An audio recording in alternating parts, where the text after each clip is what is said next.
What's going on, you little rascals? It's your boy C-Zar, and we are talking about Bitcoin today. It is the 11th day of March, and here we are, sitting at about $70,100, $200, with roughly 10 hours left in the day. Hit that like button, subscribe. Thank you all for being here, and let's get into it, okay?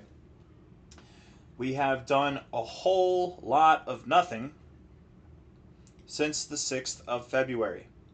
And all the way through, people are making calls that we're going to go below 50K, that we're going to go back above 80K, 100K, whatever. And really, the truth has just been somewhere right in the middle in this kind of range of sidewaysness that we've been in, right? Every time that we've been up here, looking back, has been a good time to sell. Anytime that we've been down here looking back has been a good time to buy, right? Where the range in between is not really so much. Here we are prodding this area where it's typically been a good time to sell, and I think we'll continue to prod there. But again, as I'm saying, as we just identified it here, I wouldn't be surprised at all within like a week, within 2 weeks, maybe it's 3 weeks time. Who knows how long it's going to take? But if we came back down, you know what I mean? That's all I'm saying. I'm not saying it's a good time to sell now. I'm speaking strictly from a trading perspective of this range. If we're thinking about Bitcoin in the grand context of its, I don't know, of its trend, of its bear market. Oops, I'm sorry, guys. That is annoying. In the grand context of where it is in its life, this is actually a really good place to buy. And I actually wanted to make a point to say this. I think that anytime Bitcoin is below 70K, we're going to say it's a great time to buy. And even here, like really anywhere in this range, but below 80K, it's a great time to buy. It's a great time to buy Bitcoin today. It's been a great time to buy Bitcoin for the last 6 weeks. Okay? The reason why I'm saying this now, and the reason why I will probably continue to say this every single day in every single video that I make for Bitcoin, as long as we're within this range or lower, is because we're going to look back at this as our bear market low area. I don't think that we're anywhere near the low from a time perspective, but maybe from a time perspective, right? We're probably within a 6 month window from when we will find our low. That's my expectation. But from a price perspective too, we're very, very close. We're going to look back at this range the same as we look back at this range. And I can promise you that the person that bought the top here is a genius, right? And it's the same context here. It doesn't matter where we are. It really is a good time to buy. But is it the most optimal? Where do I think the most optimal areas are going to be for purchasing? Probably below these lows. I do think we go below these lows. I think we even go below this low, and those will be the most optimal times for purchasing. Does it make a difference if you buy at 58K or 50K? Does it really make that big of a difference if you buy at 70K or 50K? You know what? I have a feeling by the end of the next bull market, it really won't make that much of a difference. It might seem like a big difference for now, but again, let's just drill that thought home, and I'll probably continue to drill that thought home as long as we're in this range and not breaking out to the upside. Looking at this here on a daily perspective, the RSI is very productive, very, very productive, and it's holding up pretty well. I mean, we've got this very solid trajectory here with these higher lows and higher highs. And right now it looks like, what we've done was we rejected the 60. We came down, we found support at the 40. That's actually pretty common to do, and a common thing to do. And now we're probably going to make our way up to this overbought zone. With how methodical and let's just say not fast that this little trend here has been moving, it wouldn't surprise me if we found resistance at the overbought zone. Maybe we find support at the 60-50 area, whatever, and then we try to get overbought. And I've said this a couple times over the past week. I don't expect that we're going to get consistent readings. I don't expect anything like this. I am expecting something more on the lines of these kind of movements here, right, where we just kind of get in and get out. But that will likely mark a relative high, and we will likely come back down to the bottom ends of this range. So I never really advocate for trading as far as like leverage trading goes, but if you're trying to do some spot trading, there's nothing wrong with that, right? There's nothing wrong if you're bored and you're trying to have some fun, but just be aware that we are also in a very opportunistic moment for long-term buying. So don't be trading your whole stack. If you want to trade your fun money, maybe you've got $100,000 invested, maybe you've got $100 million invested. There's nothing wrong with just trading $100 just for fun. You know what I mean? Get that out of your system, and you'll probably do well. you'll probably do well. And if you don't want to do $100, fine, do $1,000. But you don't need to do, if again, if you're in that context, both ways, you're either trading with 1% or less of your whole portfolio, right?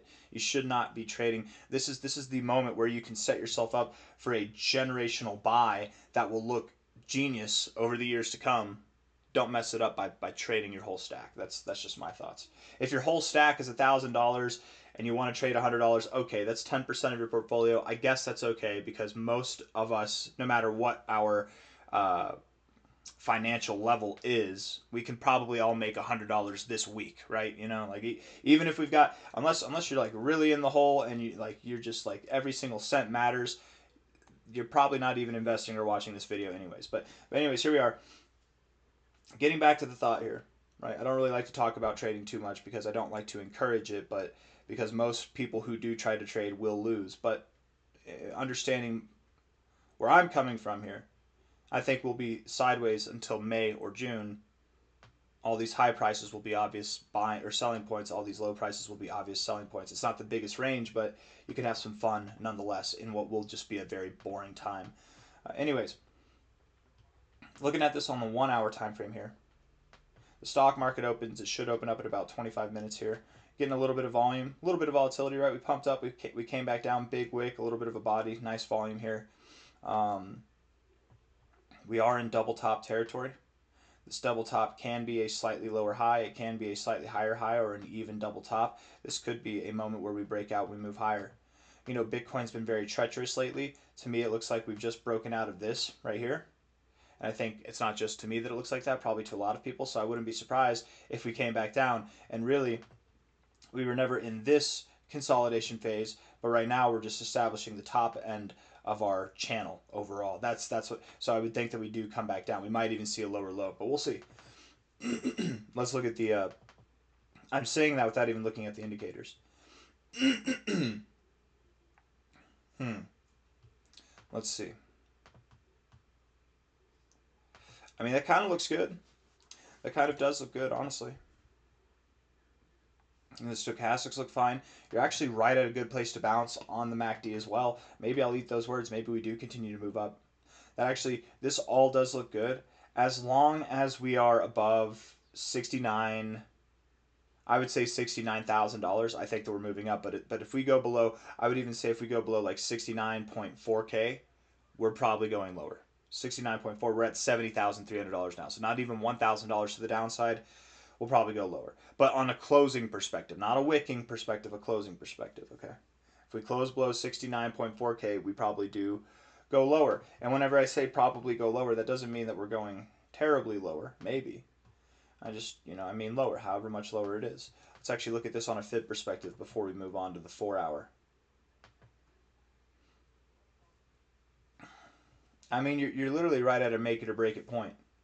You start closing above this 236, yeah, you're probably going to go above this high. Does that mean that we're going through the roof? No, just, we're probably going to go above that high. Maybe it's like this. Maybe it is through the roof. Maybe it's slow and methodical all the way up. I don't know how it's going to look. But it would be positive to close, negative to close below 69.4K, positive to close above $70,300 on a 1 hour time frame.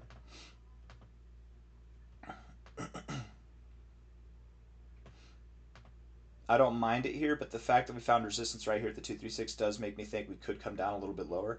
If we do close below 69.4K, expect prices around 68K, maybe as low as like 66.3K. And that probably would happen today if we go lower. If we're going higher, the expectation then, at least from here, would be that we go somewhere in the 786, 886 area. The fact that we kind of wicked up above the golden ratio zone a little bit already, we could go a little bit higher. I would say anything between 72K to 74K. If we were to move higher today, that would be the area to expect. And right now, looking at the 1 hour indicators, I'm going to call for the upside. I am going to call for the upside. So I do think we're going to be moving up today. I'm not going with the idea that we go below this low, but again, that's subject to change. All we got to do is basically make a $1,000 move to the downside, and then we're probably coming down lower. We look at the 4 hour, the RSI here, bouncing right off the 50. That's awesome. That's great. We love it. overbought, bouncing off the 50. Beautiful, beautiful. What we're going to see here is either another attempt into the overbought zone with stronger readings. That would be positive. That'd be good. Or we're going to reject the overbought zone. If we reject the overbought zone, I would expect we then begin a trek down to the oversold area, in which case, you know, maybe we reject it, we get that lower high, we get a slightly higher high here, that's it, and now we're coming back down to this 67 to 66K level or lower, okay? The stochastics are bouncing off the 50, that's good, right? Every time we did that before, that was at a relative, let me delete all this stuff here, that was, you know, relative low points here, right? Relative low point there, and we moved up. The MACD's building bullish momentum again. I mean, as far as I'm concerned on the indicators, guys, 1 hour and 50 minutes left in this 4-hour time frame. As long as we're closing this green and we're not coming back down, yeah, I think that we're going to continue to move up. That doesn't mean it's going to be a tremendous amount, but yes, I do think that we're going to see some prices at least above these highs. I don't think we get above these highs today. I think we get above these highs today, and then we'll probably pull back and see if we can make another attempt to get above these highs. Ultimately, we really could be doing that. So, but I think it will be fought for, not just given. Daily time frame. Again, we already talked about the RSI. It's looking pretty productive, honestly. And I mean, regardless of what happens today or tomorrow, over the days to come, over the weeks to come, we probably do continue to work our way up until we're at this overbought zone. Stochastics look good. They're a little bit weird, not gonna lie, they are a little bit weird, but we're in a sideways area, so that's normal. The MACD is actually looking good as well. We're still in the overall bearish kind of territory, being below the zero with our oscillators, but it is looking productive. We are building bullish momentum. It would look really, really good, I think, if we could continue to move up, and the momentum is continuing to build too. We want this histogram to continue to build higher. In that context, though, you know. We don't really typically get above this point in the histogram, do we? I mean, this is dating back to April of 2025, when we were still in a bull market, right? And every subsequent high that happened afterwards, I mean, we typically don't get above this point. So I wouldn't be surprised with these oscillators if we found resistance at the zero. And let me just look at that, right? It's pretty perfect.